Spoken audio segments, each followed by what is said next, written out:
raising funds to purchase airplanes. This particular Helio Courier was the first production model, was used as a Helio Courier demonstration airplane for many years by the company, and then was donated to JARS.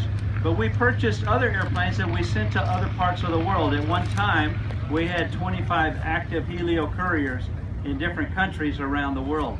I flew them in the Philippines for almost 20 years.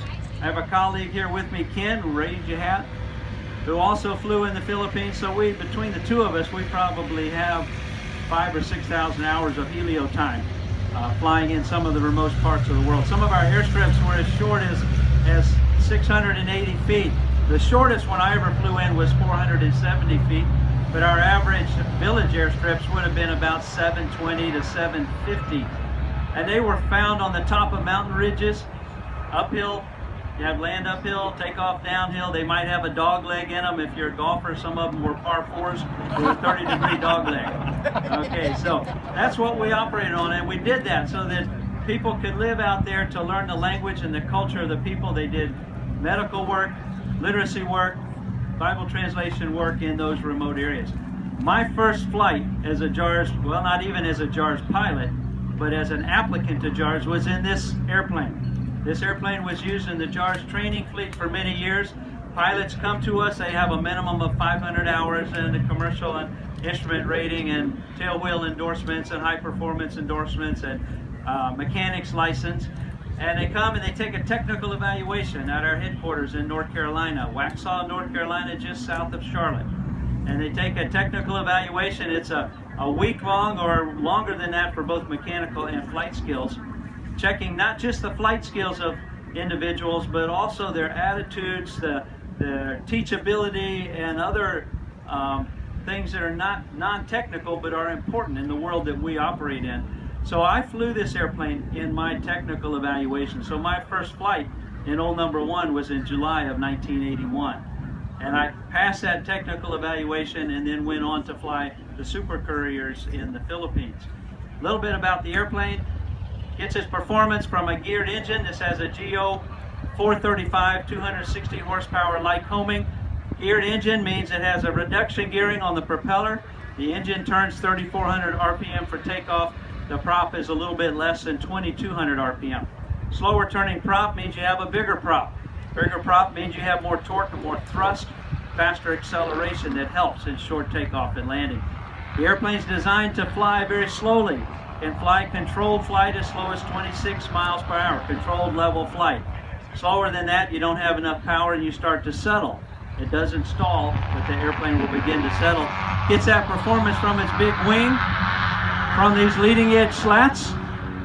They are automatic and all four independent of each other. They change the shape of the wing, the size of the wing, they redirect the airflow over the top of the wing, and they give it its slow flight capability. Also combined with the large flap, almost 80% of the wingspan is a 40-degree Fowler flap. So all of that combines to give it the short takeoff performance. And after this, we'll be here to talk. You can't really see some of the other things on the airplane from there, but I can show those to you after this if you want to come and see how do they control that airplane when it's going so slow. But we use them for a specific purpose. Mike, and you, JARS, you have a big booth nearby here. You'd invite people to come there, and also there's a bunch of Helios on the field. A whole group. A gentleman has helped organize getting them all here, and several of those have been used in JARS, and you have some of your airplanes here also. That's right. We have an exhibit in the commercial aircraft display, site number 21, just west of Hangar C on that diagonal road when you come through the main gate. So you can stop by and visit us. We have a Helio Courier on site there as well as our helicopter, and we have some maritime people because we're boats as well as airplanes. So come over and see us at the JARS booth there. And then Stephen Ruby, wave your hand, has helped organize the Helios to Oshkosh. So how many airplanes do we have on the line down there? We have 8 there, and plus this one here, so we have 10 on the field. So 8 Helios on the line how there, about that, folks? This one and the one at JARS. Mike, how did Simon and you, how did you get together? Well, JARS sold this airplane in 2012.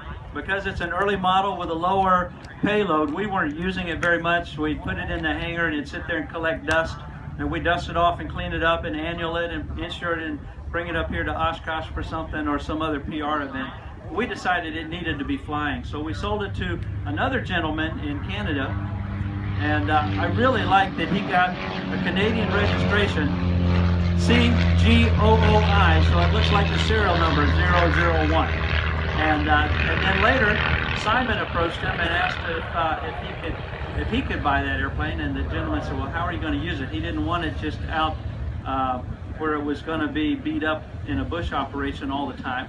And Simon said, I want to highlight the airplane, take care of it, and he said, you're the one I want to sell it to. So Simon received the airplane then.